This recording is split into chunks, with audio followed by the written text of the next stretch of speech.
Elle n'est jamais malade comme un chien, elle n'a jamais de fièvre de cheval. Christelle Ballesteros. Vous avez senti la petite transition ? Oui, très bien. Merci. Non, du coup, ça vous Bravo. avait échappé. Voilà.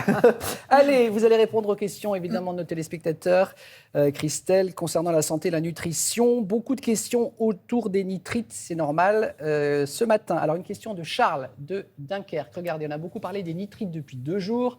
Comment identifier les charcuteries qui en contiennent ? Très bonne question. Oui, Charles, pourquoi on parle des nitrites aujourd'hui ? Parce qu'il y a une actualité sur le sujet. Le rapport de l'ANSES, l'Agence nationale de sécurité alimentaire, qui a été publié donc, il y a 2 jours et qui confirme le lien entre les nitrites contenus essentiellement dans les charcuteries et le risque de cancer colorectal. Alors, ça fait de nombreuses années que les scientifiques alertent sur le sujet. Et d'ailleurs, l'Organisation mondiale de la santé a classé ces nitrites dans les produits probablement cancérogènes, et ça depuis 2015.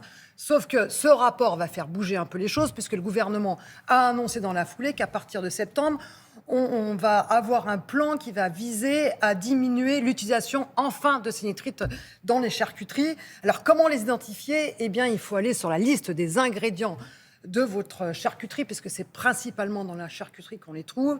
Et vous allez repérer les E249, E250, 251 et 252. C'est l'ensemble des nitrites et nitrates de sodium et de potassium. Et donc, en fait, c'est vraiment ces aliments qu'il faut on va bien limiter. redire, parce que je pense que les gens, entre la tartine et le bol de café, n'ont pas noté, entre 249 Entre et 252. 249 et 252, Okay. Vous avez l'ensemble des nitrites D'accord. et des nitrates de potassium et de sodium. Juste une petite information, c'est pas parce qu'on va limiter les nitrites et les nitrates dans le jambon ou dans les charcuteries que les charcuteries vont être bonnes pour la santé. Il y a aussi le sel et les matières grasses qui font que ces charcuteries ne sont pas très très bonnes pour la santé. Voilà.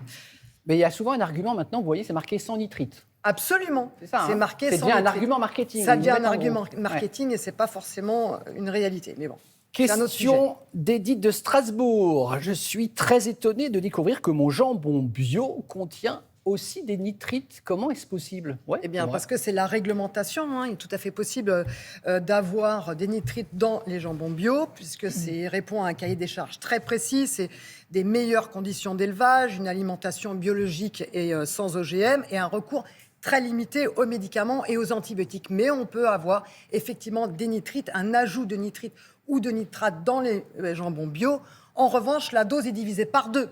Donc, on en a quand même beaucoup moins dans le bio que dans le non-bio. Et puis, il faut aussi savoir qu'il y a des jambons qui ne sont pas bio et qui n'ont pas de nitrites, comme par exemple le jambon de Parme. Ça fait 25 ans que dans le jambon de Parme, il n'y a pas de nitrites. Et c'est un jambon qui n'est pas bio. Et oui, depuis 25 ans, c'est une réglementation sur le jambon de Parme. Question de Sophie de Laval. Pour éviter les embouteillages, je vais partir en vacances demain soir après le repas. Bonnes vacances. Y a-t-il des aliments plus recommandés que d'autres pour ne pas piquer du nez ? Oui, alors il faut faire attention quand même, pas prendre la voiture. On le sait, 17 heures de veille active équivaut, s'agissant de nos réflexes, à 0,5 g d'alcool dans le sang.